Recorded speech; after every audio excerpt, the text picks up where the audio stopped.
Hello, welcome to HP, also known as the Human Exploration Development and Operations Office. I am so excited to be sitting in front of you today. My name is Bobby Watkins and I serve as your director for this organization.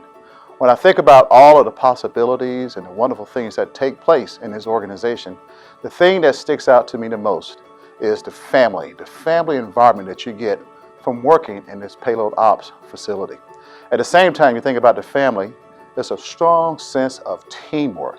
And these are all important things that makes up the culture of the work we do for payload operations, but also for the work that we do for the Huntsville Operations Support Center. You are now part of a unique group of people leading the development and operations of human-rated space programs, projects, and activities.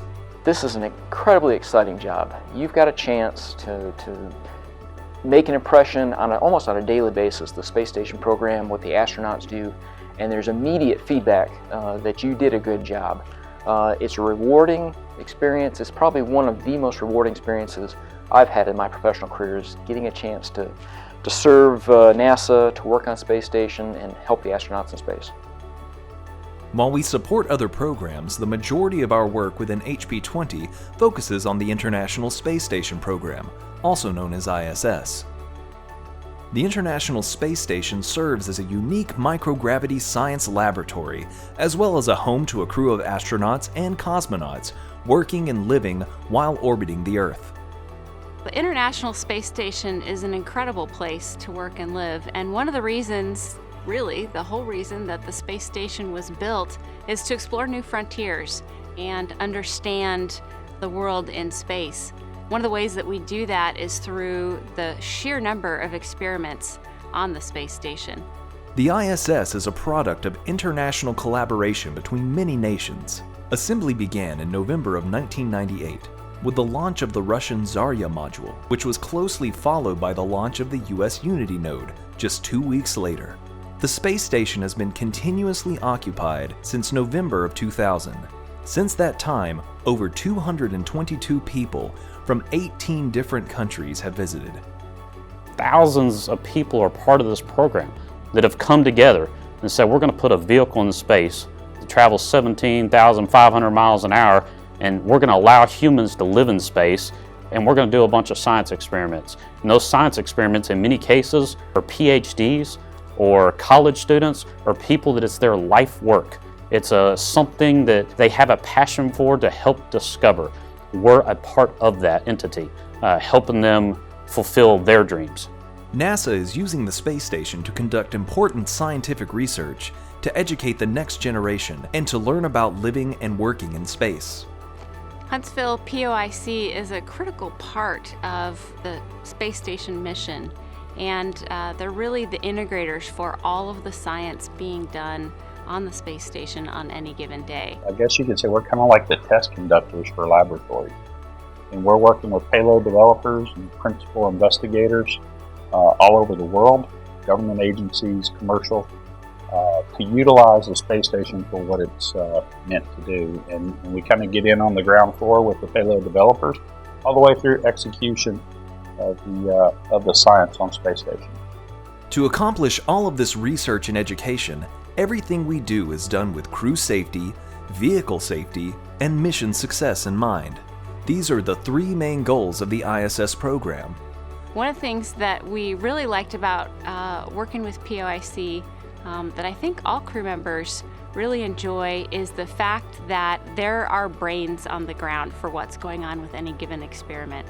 So it's too much for one crew member to really train 100 or 200 investigations, let alone where everything is located for those investigations.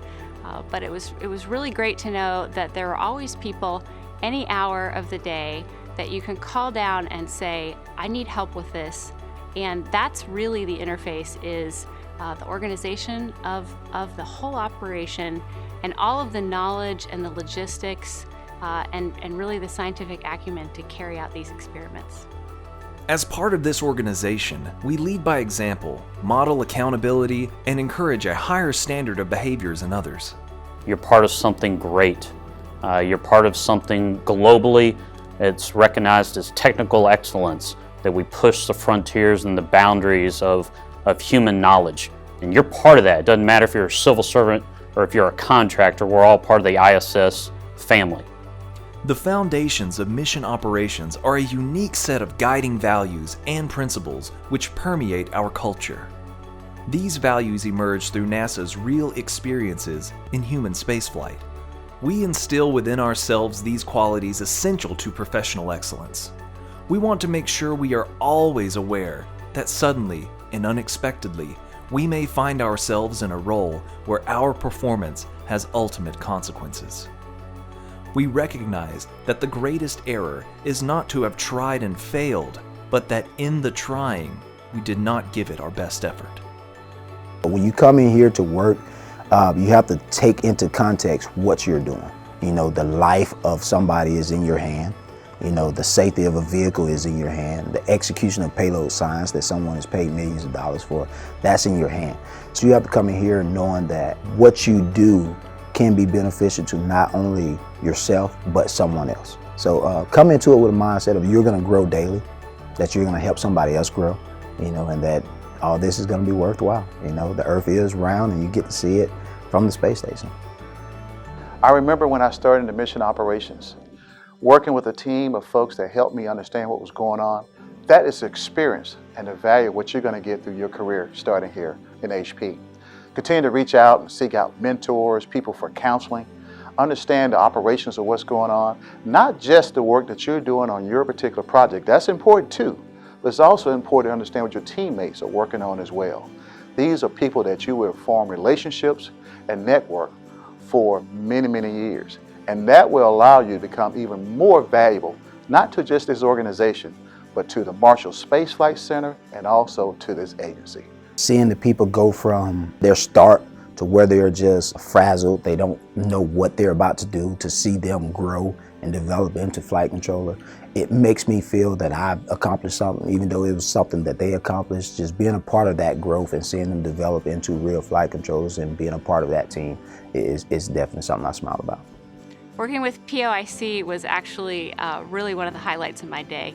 And there were a few days that I called down even when I didn't have to talk to them about a specific investigation just to say hi. It's actually such an incredible group of people. And you really can tell that everybody is passionate about what they do and the difference they make every day in putting together experiments on station and carrying out the fundamental mission of Space Station. What makes us worthy of working here is our drive, our intelligence, our persistence, and our reliance. But what makes us successful is cultivating these strengths and passion as a team.